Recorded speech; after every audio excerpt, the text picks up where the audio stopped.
Okay, in this video, I'm going to be discussing the erosion of eastern China.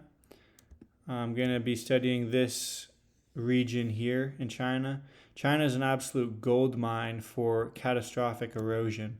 So let's start off by zooming into this valley here, right? This is the Yellow River. It's a very large river. It's a very notable river. Let's check the width on it. Let's go into miles, see that it's almost a mile wide. So it's a very powerful, very wide river.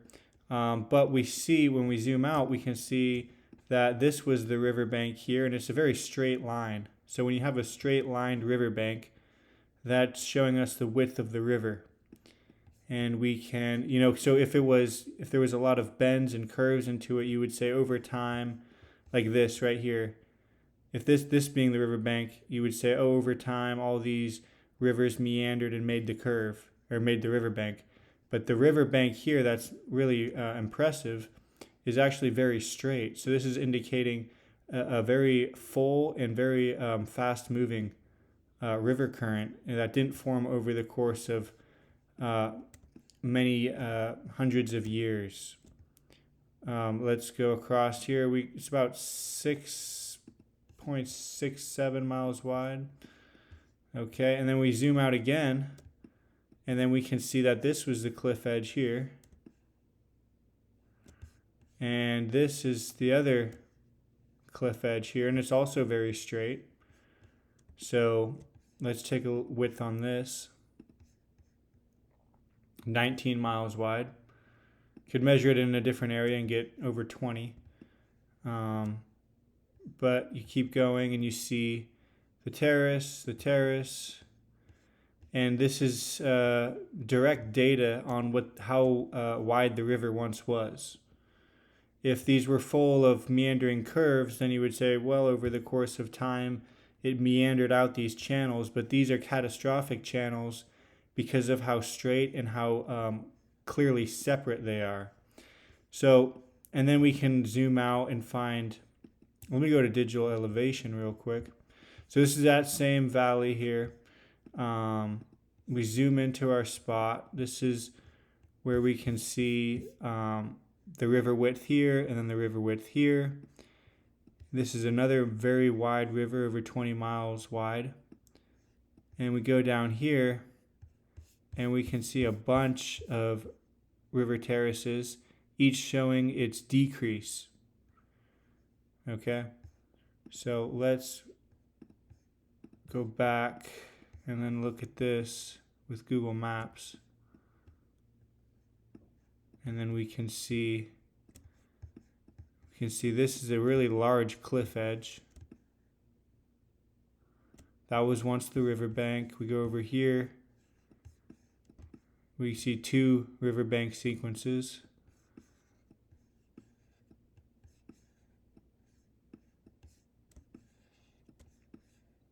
So this is a country of very large rivers, and a river that decreased incrementally in large increments.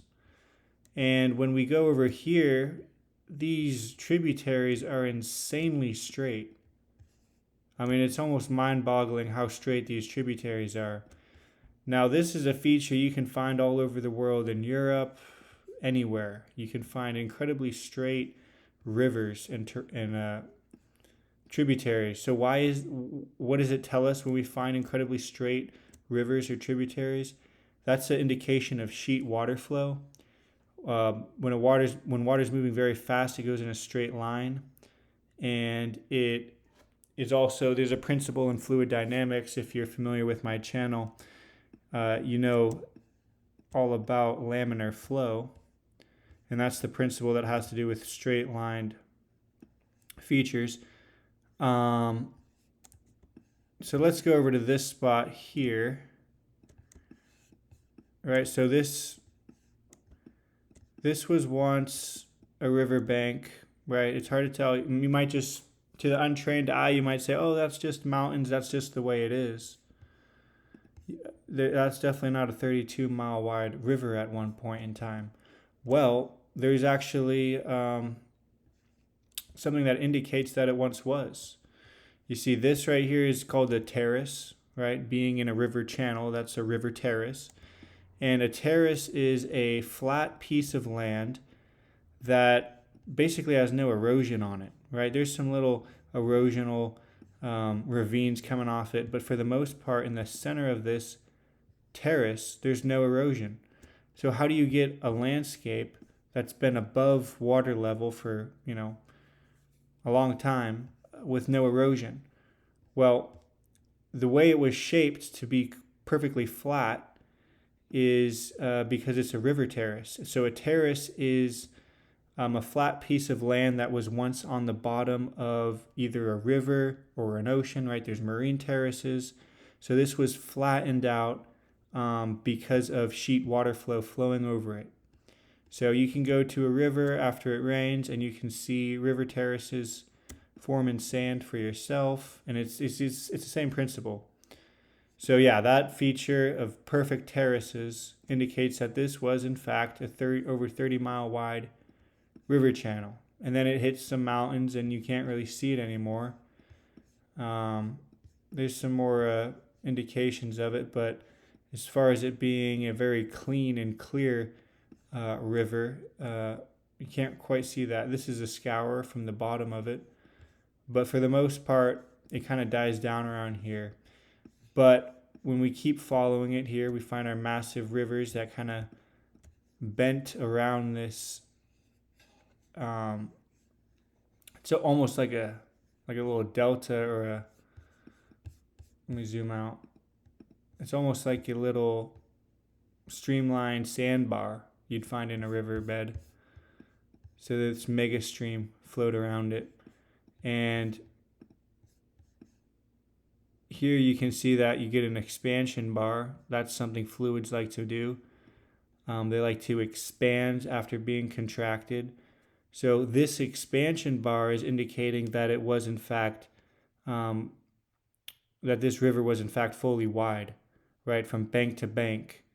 That's how wide the river flow once was. And people disagree with me on that and say, oh no, they formed over thousands and millions of years. Well, when you get a feature like an expansion bar, and also over here you got find another feature like expansion bar, that's from it being completely full, being compressed, and after it's compressed, it expands because that's what fluids do. Okay, I guess this kind of had a few terraces on it as well. You can see a few cliff edges. Let's go over here. It's kind of where it kind of disappears into these mountains, but let's check out this area. We can see a sequence of riverbanks. And I think there's a good expansion bar. Yeah, here's a few good expansion bars in here. It's a nice expansion bar. It's probably about a mile wide. This one I measured at 1.7 miles wide. And it begins incredibly abruptly right on the mountains. So let me show you that with Google Earth.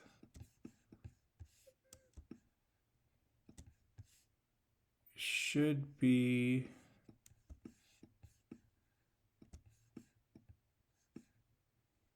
Where is it? Oh yeah, here it is.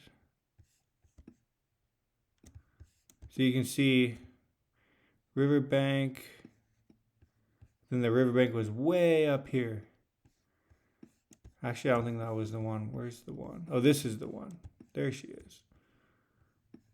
Right, so it abruptly begins right from these mountains. And then you get, boom, massive expansion bar. So you don't get an expansion bar this clean and this, these straight of lines and it being a clear expansion bar without this being the complete width of the river.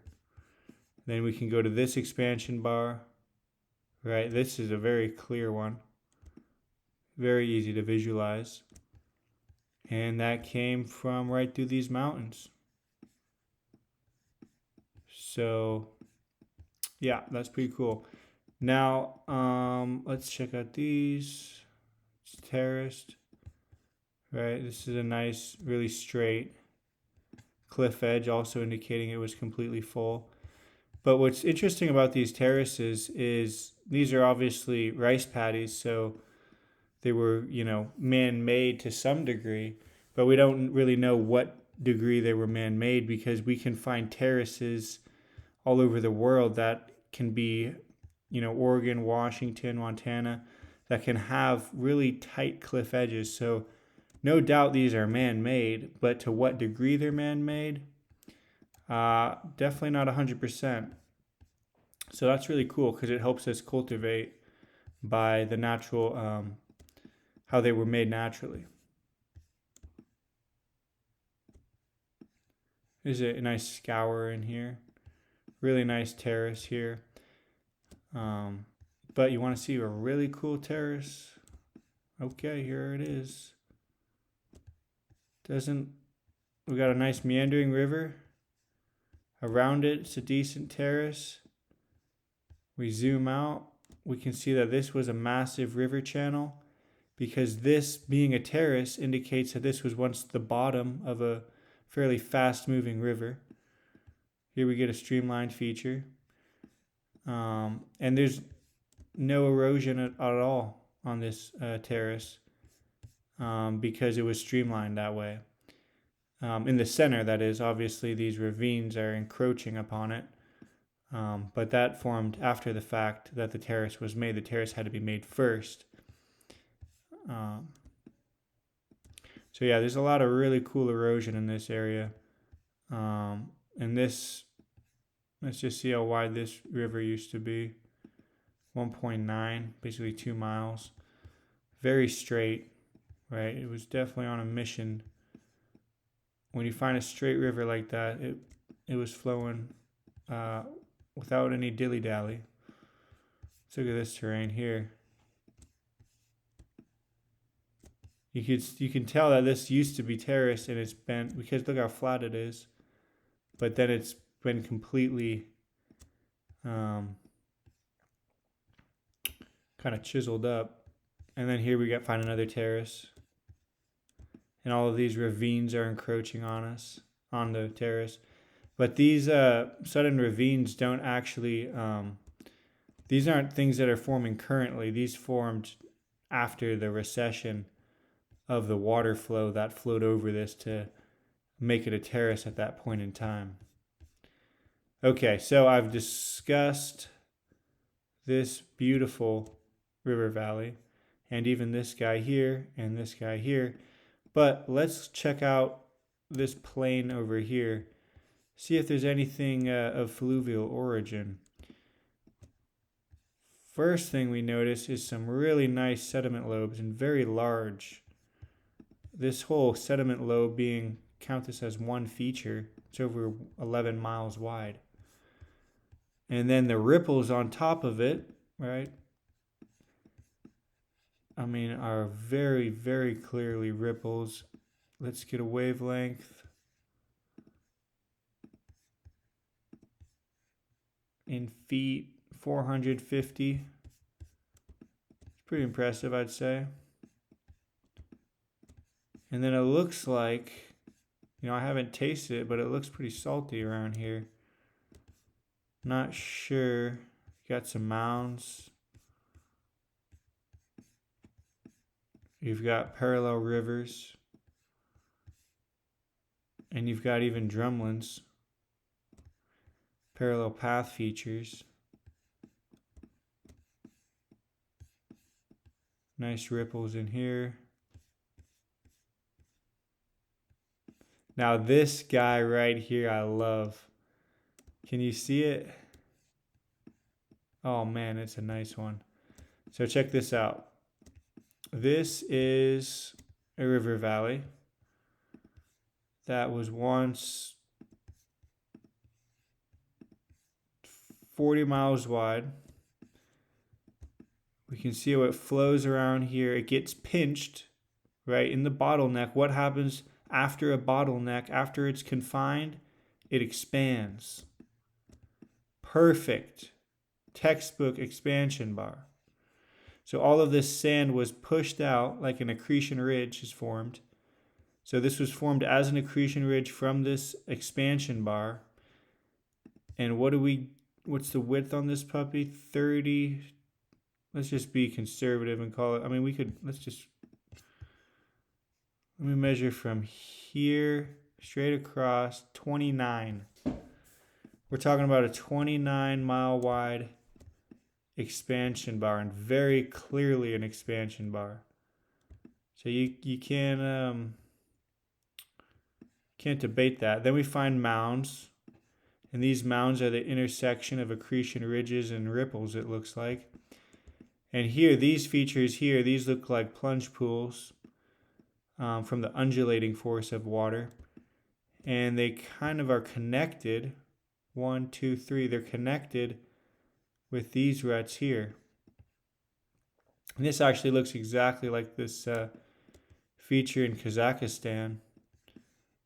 I'll go to Kazakhstan real quick, see if I can find it.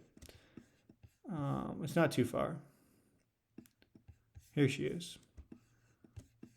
Okay, so we've got, it's actually just like it. 1, 2, 3 salt plunge pools. Then we've got the channels right there. And then we've got the parallel path features from laminar flow. And you guys know all about that. And it's all salty. So what do you guys think? Ice age or ocean current? I'll let you guys be the judge. But yeah, this feature, 1, 2, 3, ravine, ravine, ravine, parallel paths. That's all sheet water flow right there. And let's go back to China, not too far away. And let's just look at this one more time. See how it's the same feature. Now, because it is an expansion bar, it's directional. So that's giving us a direction going this way, right? Because it expands the way it goes. So this is actually, because these are the plunge pools are in the front, or upstream of the tailed ravines afterwards. So this is indicating a current that went this direction, while the expansion bar is indicating a current that went this direction.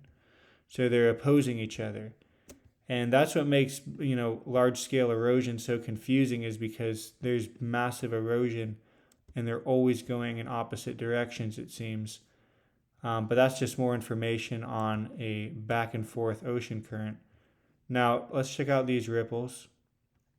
First thing we know is they're corrugated, right? So this trough was actually undercut and dug out from the undulating force of a water current. Woo. That's my sound effect for an undulating ripple. Now, how big were these puppies? Oh boy, you don't want to know.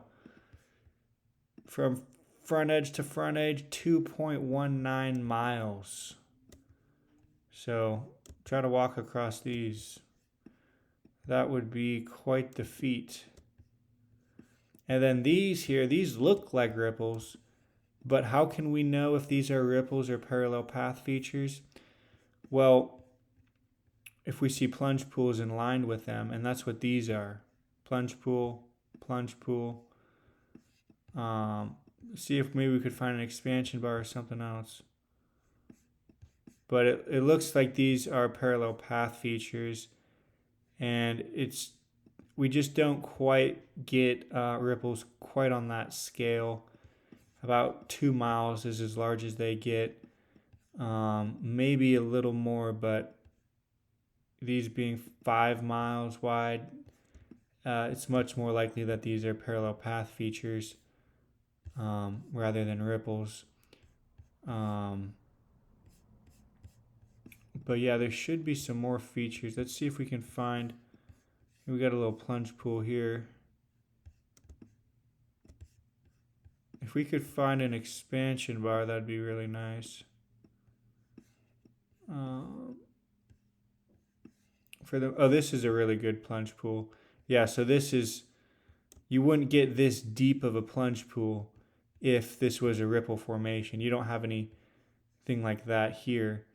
To some degree, you've got the focusing force of water making a circular scour, but this this quite clearly looks like the front edge of this river trough.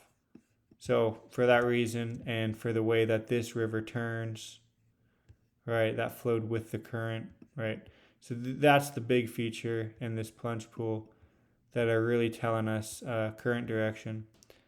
And then we go over here, and in line with that current direction, right, if that's true, then in line with that are drumlins. So that's another verifying erosional feature that also indicates that we're looking at a parallel path feature, because drumlins are parallel path features. Then we can go over here, see some mounds. This is just amazing how we can see how the sand was pushed down here in a riverway, and this follows that river path, right? So that's why these are parallel and why these are parallel. And these are perpendicular to that current. So we can go up, and then we can find another field that's also got corrugated ripple patterns, and it's got circular scours. Okay. Mounds. Now, let's see. This spot here is too cool. So did water also go right through here and right through this mountain range? Oh man, that'd be crazy if it did. Let's see if there's any evidence. Let's zoom in. Oh, we got sediment lobes indicating that current direction. All right, so right off the bat, we've got the current direction to indicate that. We've got scours. We're going to keep going. Let's see if there's a mountain pass. It looks like there is. Sediment lobes being all pushed up this. Look at this. Can't make this stuff up. It goes right through this mountain pass. It comes through the mountain pass. Now we're finding drumlins. Now we also find sediment lobes in the same direction, right? The sediment lobes haven't changed directions. They're still going. And let's keep going. What do we find now? Now we find drumlins. We find parallel path features. So all of these are parallel scours, parallel rivers, or remnants of parallel rivers. Right, this is all from sheet water flow, laminar flow. Put it in your notes. You don't need to put ice age in your notes. You never find anything that indicates an ice age by looking at Google Earth, right? There's no massive moraines or anything like that. There's just parallel path features. Now check out how this is all salt. So what type of sheet water flow was this? One that was in fact salty. Now we find like the Carolina Bays, right? Doesn't this look just like the Carolina Bays? Shouldn't this be from ice boulder ejecta? Nope, it has nothing to do with that. It's these are scours from the undulating and focusing force of a water current. From the turbulence as well, because laminar flow, which makes parallel path features, has almost no turbulence. That's what's able to make laminar flow. Laminar flow decays, right?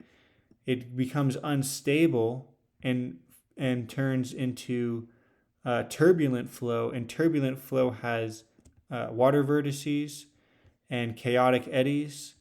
And that's what's responsible for scours. Okay. So I hope that helps. And that's the erosion of eastern China. And why is this so straight and goes that direction? And this also goes that direction. Well, let's check it out.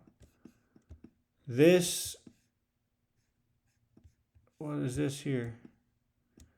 It seems like these are parallel ravines here, indicating a sheet water flow going through here, which also lines up with this being a massive river channel, this being an escarpment edge, and it's got a central river valley that's got an expansion bar right there.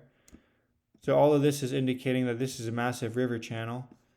And across here, this feature also being the same thing, is a connection to that, right? It's a seamless connection. And we can keep going, right? This is like a double river here.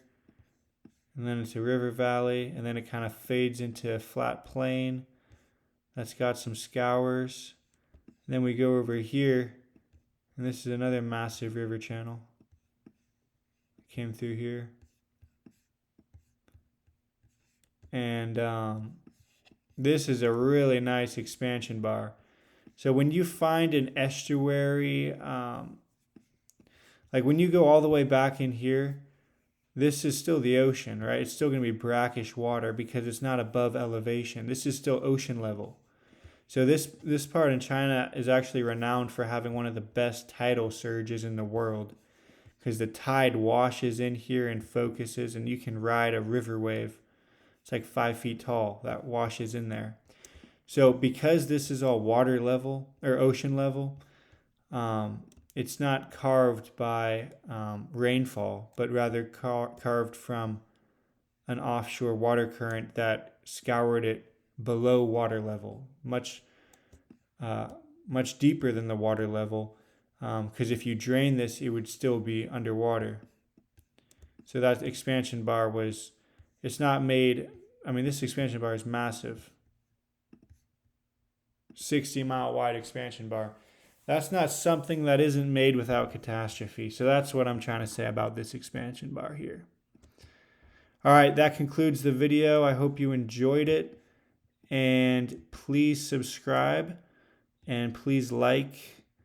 And give me a comment. Let me know what you think. Let me know if something confused you, or you got a question about the physics of one of the topics or features I talk about. All right, thank you very much. Have a good day.